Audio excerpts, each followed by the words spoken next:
Yantacuzca, en honor al Niño Jesús de Pocohuanca, Aymaraes, Apurima. Pocohuanca, tierra de fe, historia y costumbres ancestrales.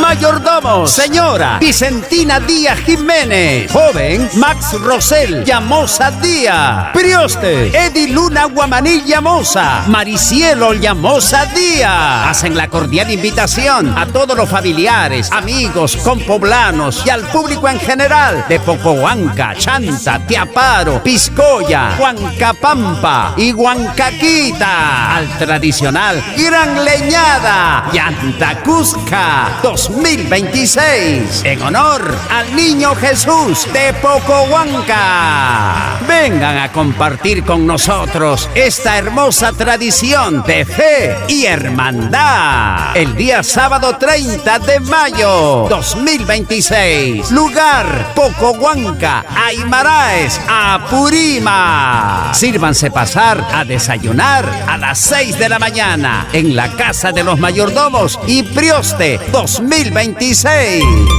En los páramos, Pocohuanca nos espera con su historia y costumbres ancestrales. No falten a esta cita de hermandad y fe. Los Mayordomos y Prioste 2026 los esperan con los brazos abiertos y el corazón lleno de alegría.